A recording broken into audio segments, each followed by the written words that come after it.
Hello everyone, welcome back to another episode of r/ProRevenge. In today's episode, boss's boss threatens to fire me, I accept and get himself and his friends fired. I don't like liars. Before we get started, make sure to subscribe so you will never miss a video. So let's get started. Boss's boss threatens to fire me, I accept and get himself and his friends fired. This whole story happened in 2021 and ended in October, and it is something that puts a Cheshire smile on my face. Warning. This is a very extensive story, grab some popcorn. Background, ignore if you like. In January 2021 I began working for a very big American company, in Europe, that was, and is, in the energy sector. At the factory plant I began working at, the parts of gas turbines get assessed for restoration and reworked so they can get used again. Each single part would cost several thousand when produced new, and hold for like a decade or so.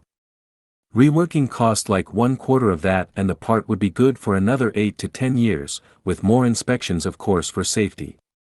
The customers would pay like half or 3/4 of the cost of a new part, and since we talk 2-8K per single part, and a gas turbine containing thousands of pieces, we speak several million for each gas turbine.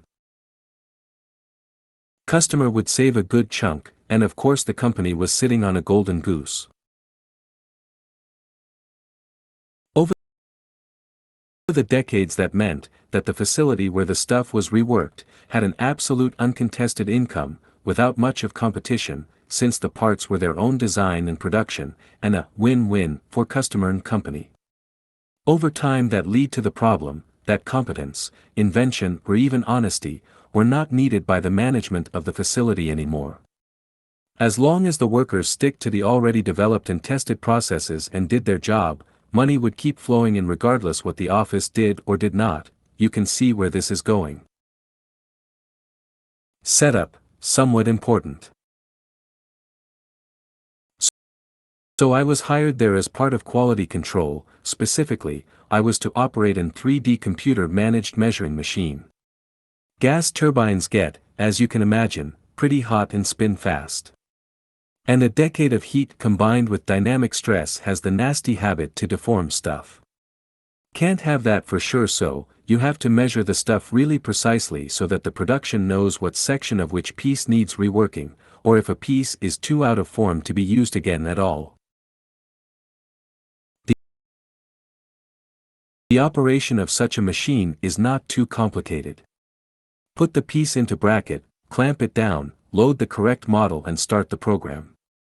You get the measurement report then as an text file, an Excel as well as a PDF.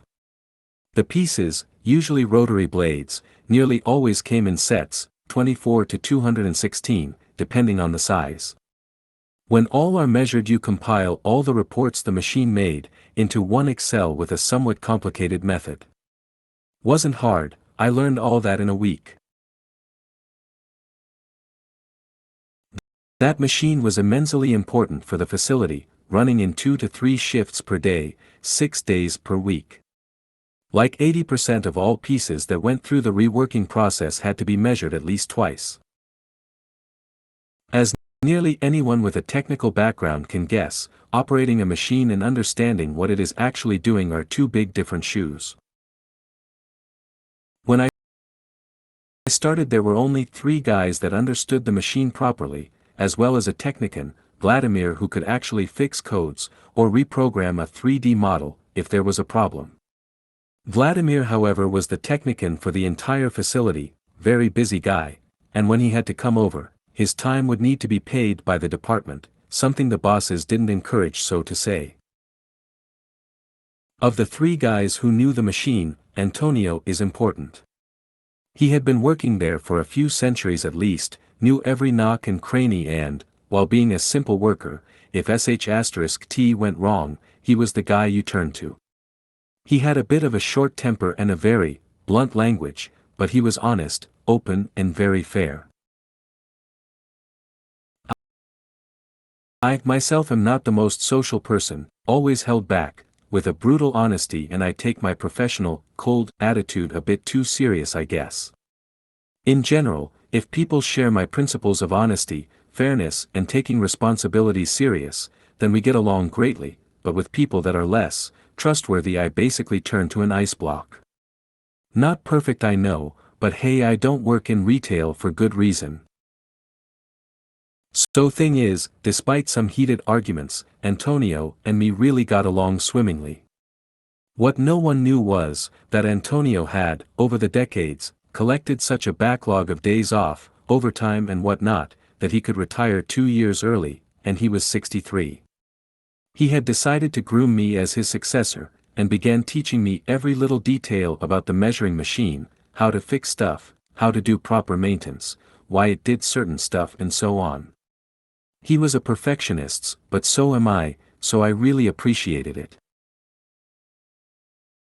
What I noticed in my first week in the company was the biggest problem there. The facility had a massive problem with cliques, clans, and little circles. If you were part of the correct clique, you could do what you want and remain untouchable. If you aren't, well, your credit goes to anyone but you, and you are a fine scapegoat. I didn't care much about it, be honest. I am a bit of a rule fanatic and stick to them even when everyone else ignores them.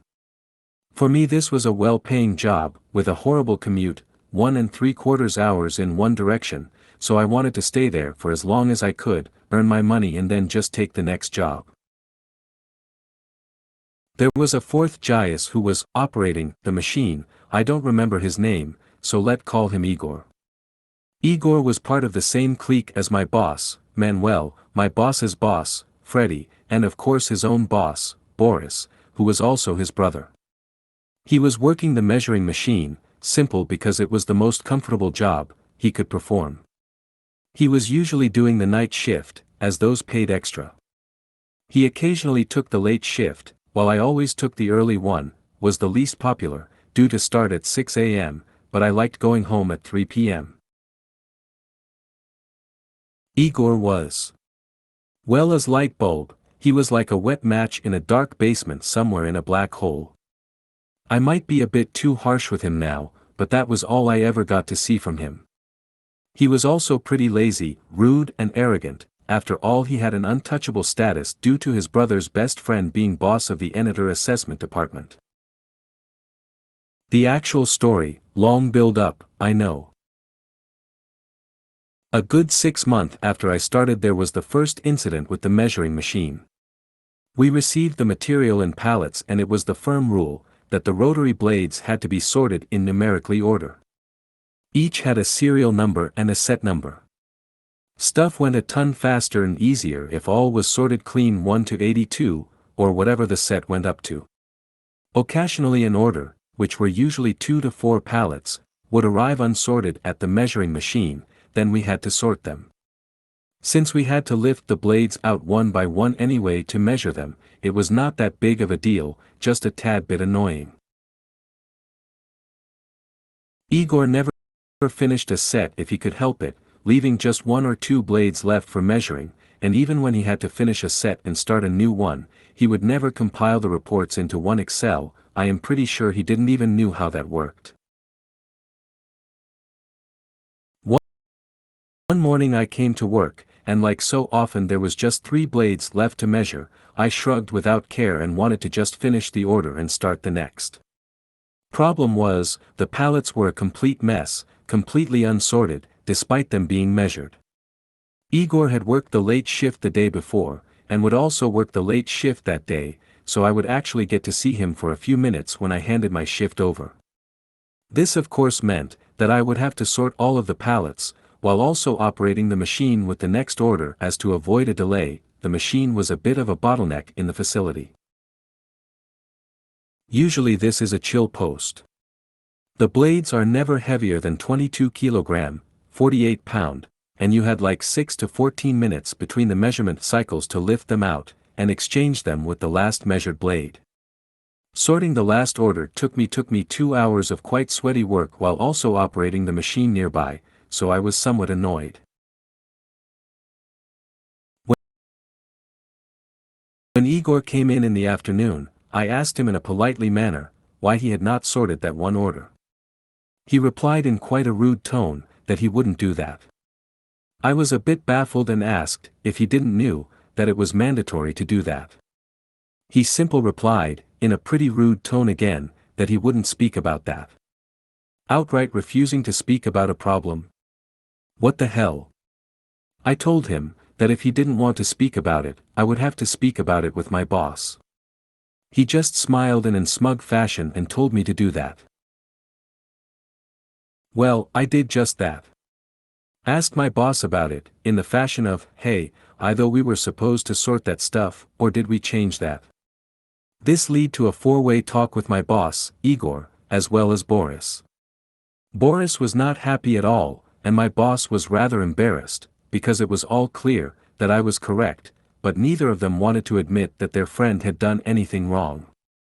I did my usual ice block impression, showing a blank face, replying in very accurate and short words and staying all polite and professional. It came out rather inconclusive with a kind request that we should please sort the pallets if they came in as a mess. Igor just shrugged and it was clear that he didn't care. It happened 3 more times that stuff came in unsorted, but Igor managed to avoid doing it ever. Okay. Strike 1 to 3. 6 weeks later there was the second incident. Every morning before I started, I would maintain the machine like Antonio had showed me to do, cleaning everything and rubbing special liquid into stone tread the machine's arch ran back and forth on. One morning I came in, and turned the machine into manual mode like every morning, so that I could run the arch to the end of the thread for maintenance. A second thereafter I heard a grinding noise and instantly stopped the machine.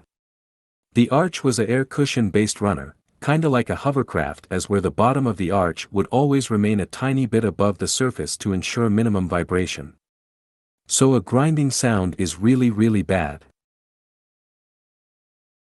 I quickly inspected the thread and found quite the deep crater in the stone surface, maybe 2 to 3 centimeters deep, an inch, and wide, that was enough for the air cushion to lose pressure so the arch was sliding over the stone surface of the thread. This inspection also revealed scratches along nearly the entire length of the tread, so it was pretty clear, that the machine had been running with this crater for a good bit. Immediately shut down the machine, informed Vladimir as well as my boss, that some big sh*T was going on here. I also took pictures of the damage with time stamps, just out of my usual paranoia. The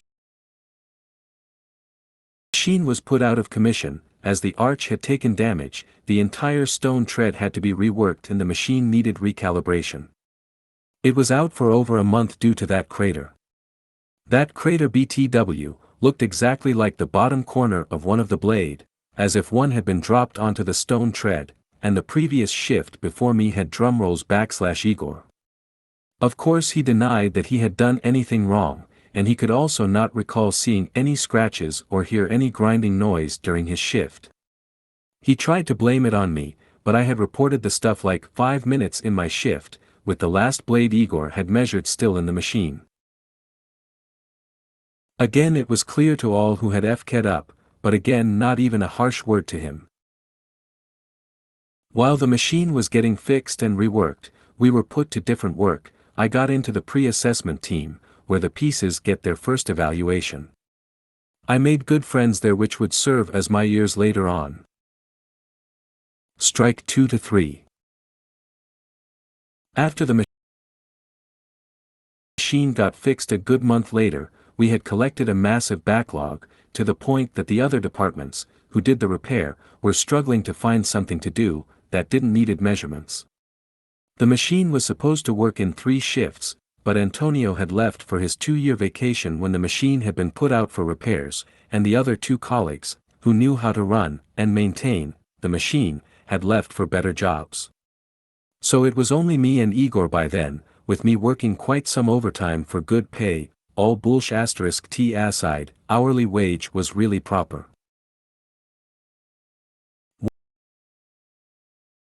One morning I noticed something pretty weird. the order I had just started the previous afternoon was still not finished, again with just 2 blades remaining. Every measurement report has a timestamp, which I quickly had a look into. The measurement cycle for these was like 3 minutes plus 1 minute exchanging one blade for the next.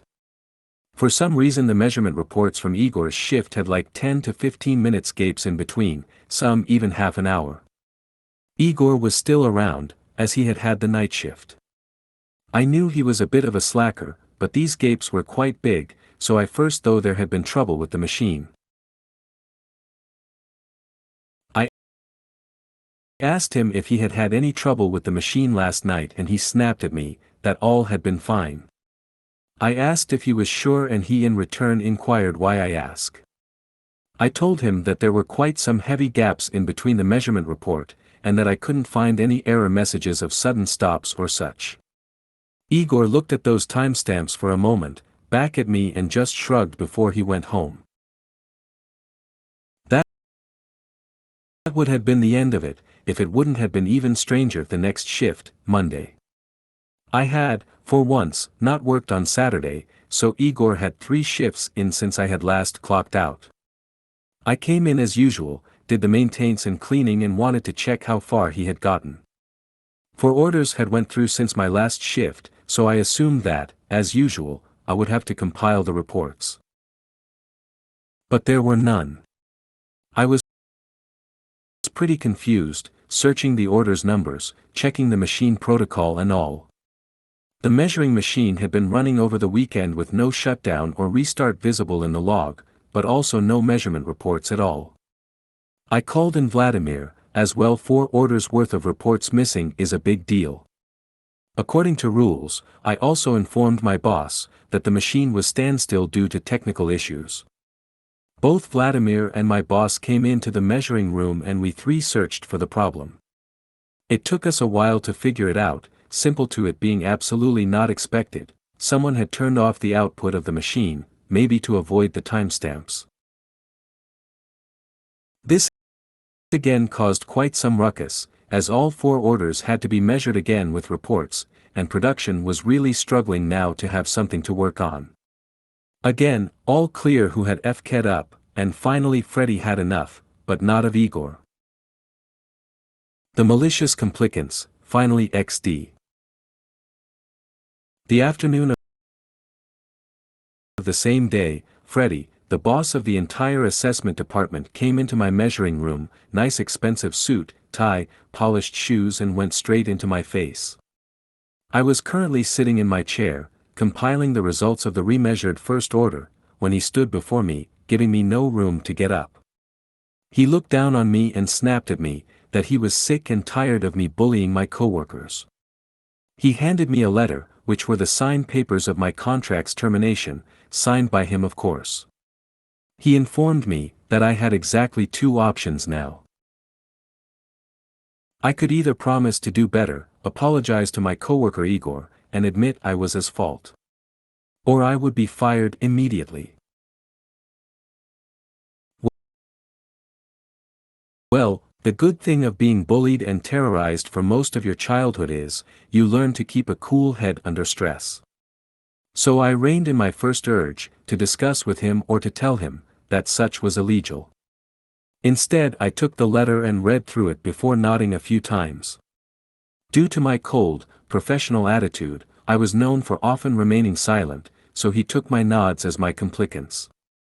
He informed me, that he awaited my written apologize before 2 p.m., all of the bosses went home by 2 p.m., and came in around 8 or 9 XD. Well, when he turned around and marched out with a smug grin, he left me with the termination letter, with his signature on it. Fun fact, when both parties agree to it, a contract can be cancelled immediately, without any further responsibilities, beside paying for already issued hours, which go directly through human resources, via the electronic timestamps of our clocking. I had 2 hours left until his deadline, and I spent it to carefully clean my workplace, make a backup of my work laptop, ACC to the rules, and then, also according to the rules, clean the hard drive completely. The backup was put into the assigned server with all data correctly named and compiled. But of course, the server for backup data is marked as unsearchable, as to avoid your search list getting cluttered, after all the same parts types came in again and again, with the same material numbers of course. If you know the rules, and knew where to search, you would find the stuff within 20 seconds, if not, well good luck mate, it's only like 10 terabytes or so. I made a copy of the termination paper, signed by me now, too, and send them to my email, which was allowed, put the original back into the envelope and packed my things up. Then I went up to the office, envelope in hand. The big boss showed his smug smile again the moment he saw me, but was quickly confused when he saw me with my laptop, work phone and all that, too. I handed him the letter, offered a polite nod and turned around again. He shouted, where the hell I was going, him still holding the envelope in his hand. You terminated my contract. According to the rules, I am to hand over all personal equipment I had been handed by the company before leaving. Exception ACC to paragraph B are safety shoes and safety glasses. I bid you a fine day, Mr. Freddy. I said that with a cold, calculated voice, trying my best to sound like a lawyer, simple because I knew he hated my professional attitude. Then I went to my own boss, and piled my stuff on his desk. My boss was confused as hell, asking me what was up.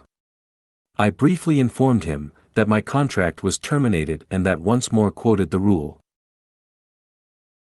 My boss was as smug as, too, but he wasn't all dumb.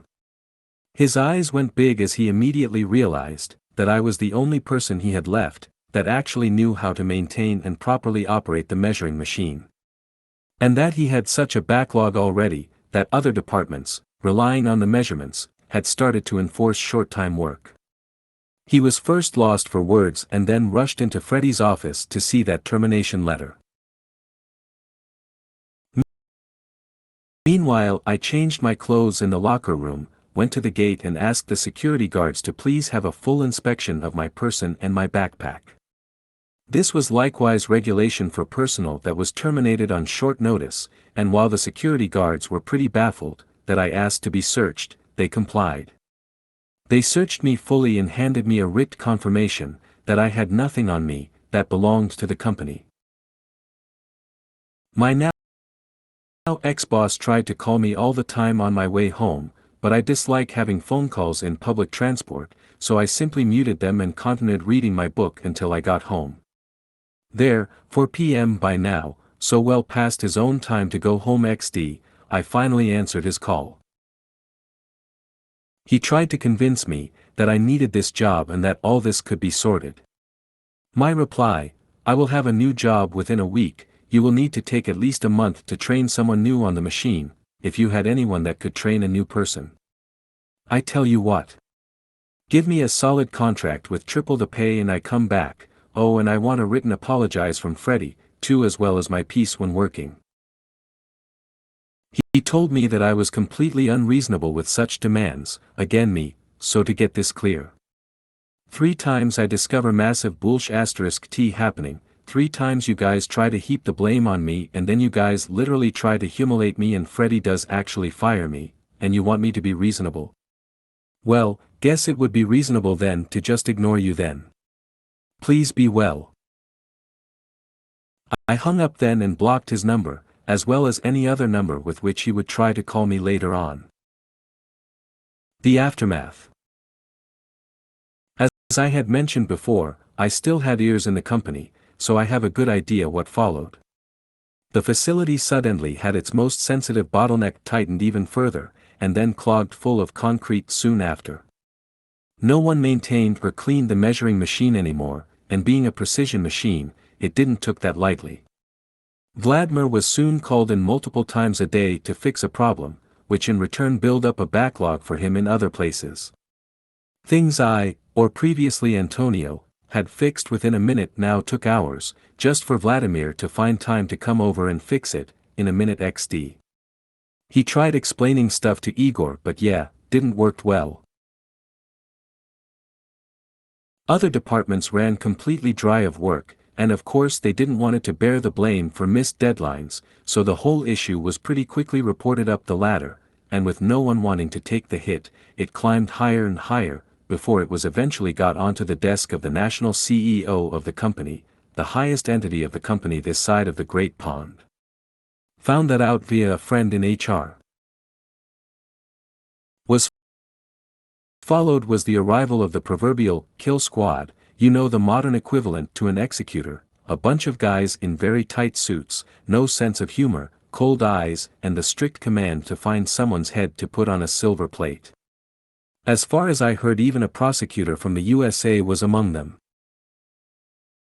I was called by the company a month later, asking if I could come in for an interview, not a job interview mind you, but they asked me to give my statement on the whole affair.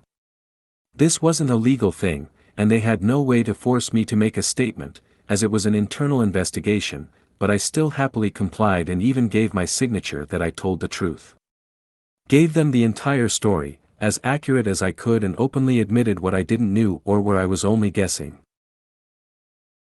They thanked me, and apologized, honesty I felt, that they could not pay me for the time they took from me due to legal reasons. I was all fine with that and went home.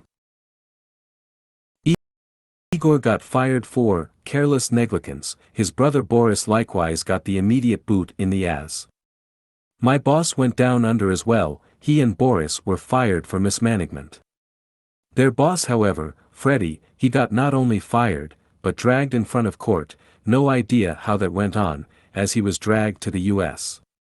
But given how ridiculous that justice system is, and that he had been designated as a scapegoat by one of the biggest companies worldwide, wouldn't be surprised if he had to hold very tightly on the soap for a good while. The entire facility went firmly in the reds for that year, due to nearly all contracted reworks missing deadlines, which means a daily fees of tens of thousands per contract. My years in the company soon sought themselves new jobs, despite in one case being there for 20 years. Last I heard, is that the company had to contract the producer of the measurement machine to train new employee how to operate it properly. I had asked for triple my pay, well, those guys were more like triple the zeros at the end, XD. Oh. And I did find a new job within one day. I was fired on Monday, had the interview on Tuesday, a test work day the Thursday. I was asked at the end of that day when I could start, which was the next Monday. I do manual measurements now, in an incoming quality control department. The boss is a blast, the team is all friendly, and my commute is 18 minutes with an electric scooter. I work there for 9 months now, and I already am the de facto team leader for first sample stuff, and best of all, I am appreciated for the work I do, too, smiley face. I don't like liars. This happened 5+ years ago and it's still one of my proudest moments. I was dating this guy, Dan, going through a custody battle with his ex-girlfriend over their toddler. We worked at the same bar with this girl named Billie Jean. Billie Jean was an old friend of Dan and had worked with him before. She also had previously worked with the mother of Dan's child, Rachel, and everyone was seemingly friends and remaining civil. Or so I thought. Billie Jean had secretly taken sides and wrote a terrible affidavit lying about Dan. Dan somehow got a copy of it, I don't remember how the court process went. As I was reading it I kept getting more and more irate.